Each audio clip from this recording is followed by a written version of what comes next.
Participants de la nature divine, la Bible nous enseigne qu'en Christ nous avons les plus grandes et les plus précieuses promesses de Dieu attachées à nos vies. En effet, Jésus n'est pas seulement venu sur la terre pour nous sauver de l'emprise du monde des ténèbres, mais bien plus encore, il est également venu pour nous rendre participants de la nature divine, afin que toute la création nous écoute et nous soit soumise.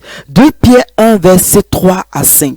Comme sa divine puissance nous a donné tout ce qui contribue à la vie et à la piété, au moyen de la connaissance de celui qui nous a appelés par sa propre gloire et par sa vertu, lesquels nous assurent de sa part les plus grandes et les plus précieuses promesses, afin que par elles, vous deveniez participants de la nature divine, en fuyant la corruption qui existe dans le monde par la convoitise. À cause de cela même, faites tous vos efforts pour joindre à votre foi la vertu, à la vertu, la science. En d'autres mots, ces versets nous enseignent qu'avec Jésus, nous recevons en nous la nature divine, devenant ainsi ouvriers avec Dieu pour agir et prendre part activement à l'avènement de son règne sur toute la terre. Et c'est pour vivre toutes ces plus grandes et ces plus précieuses promesses afin de participer à la nature divine que déjà dans l'ancienne alliance, Abraham a accepté de tout quitter, de quitter son pays pour aller vivre sur cette terre étrangère que Dieu lui indiquait. De même, Moïse a renoncé à sa belle vie dans le palais de Pharaon pour aller vivre dans le désert, pour recevoir l'accomplissement de ses plus grandes et ses plus précieuses promesses de Dieu et participer ainsi à la nature divine. Hébreux 11, versets 24 à 26.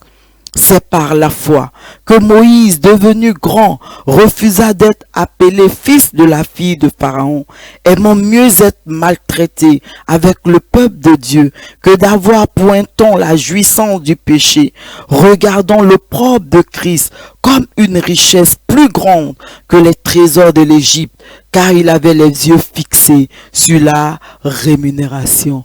Amen. De façon concrète, dans l'ancienne alliance, le récit biblique de la vie de Josué, le serviteur de Moïse, nous permet de mieux comprendre ce principe de la participation à la nature divine. Souvenez-vous, Dieu a choisi Josué pour succéder à Moïse après la mort de ce dernier. Mais regardez, pour que Josué puisse assurer cette mission et que toute l'assemblée des enfants d'Israël l'écoute, Moïse l'a rendu participant de sa dignité en lui communiquant son onction par l'imposition des mains et en lui remettant de façon publique l'autorité par la transmission des ordres que Dieu lui avait donnés. Nombre 27, verset 18 à 20. L'Éternel dit à Moïse, prends Josué, fils de Nun, homme en qui réside l'Esprit, et tu poseras ta main sur lui. Tu le placeras devant le sacrificateur Éléazar et devant toute l'assemblée, et tu lui donneras des ordres sous leurs yeux. Tu le rendras participant de ta dignité, afin que toute l'assemblée des enfants d'Israël l'écoute. Amen. La Bible nous montre très clairement que pendant toute la durée de son mandat à la tête des enfants d'Israël, Josué s'est appliqué à suivre les instructions et les ordres que Moïse lui avait donnés de la part de l'Éternel. Ainsi, comme Moïse l'avait fait avec la mer Rouge, Josué a été en mesure de séparer le Jourdain en deux, afin que les enfants d'Israël puissent le traverser à pied sec. De même, Josué a manifesté la puissance de Dieu à un tel point qu'avec les enfants d'Israël, ils sont venus à bout de nations plus grandes et plus nombreuses qu'eux. Josué est ainsi devenu participant de la dignité de Moïse. Josué 3, verset 7. L'Éternel dit à Josué, aujourd'hui je commencerai à te lever aux yeux de tout Israël, afin qu'ils sachent que je serai avec toi comme j'ai été avec Moïse. Et plus loin en Josué 4, verset 14, en ce jour-là, l'Éternel éleva Josué aux yeux de tout Israël, et il le craignit, comme ils avaient craint Moïse, tous les jours de sa vie.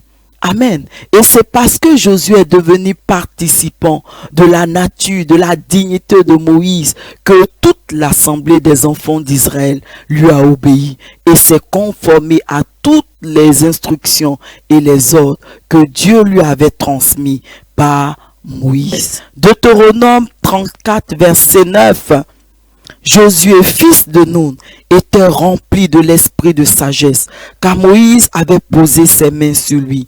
Les enfants d'Israël lui obéirent et se conformaient aux ordres que l'Éternel avait donnés à Moïse. Amen. Ainsi, Josué et les enfants d'Israël ont été en mesure de conquérir la terre promise, la terre de Canaan.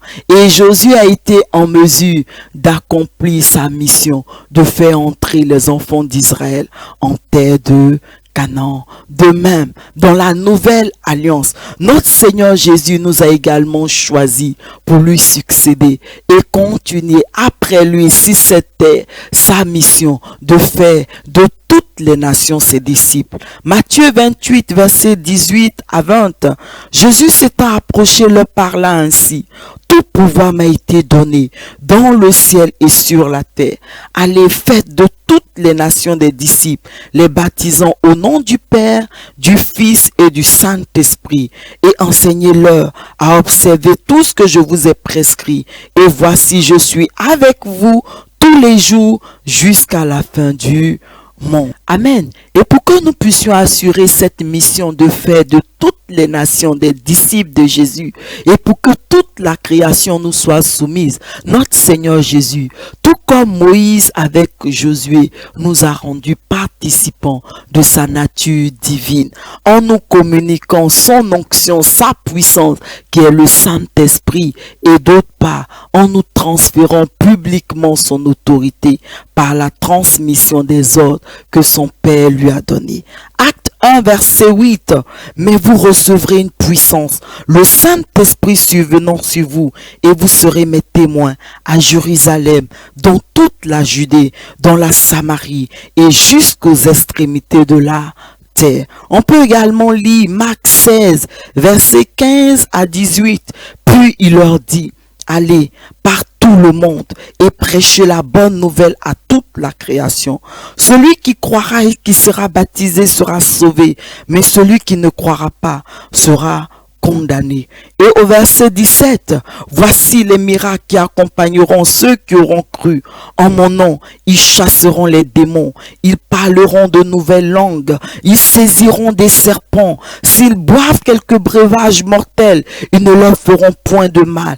Ils imposeront les mains aux malades et les malades seront guéris. Amen, mes bien-aimés. Ainsi, à chaque fois que nous annonçons la bonne nouvelle du royaume et qu'au travers de nous, des hommes et des femmes sont sauvés, des hommes et des femmes acceptent Jésus, reçoivent Jésus dans leur cœur comme leur Seigneur et leur Sauveur personnel, nous participons à la nature divine et toute la création nous écoutera et nous sera soumise. Si tu désires maintenant devenir effectivement participant de cette nature divine, tu peux faire avec moi cette prière.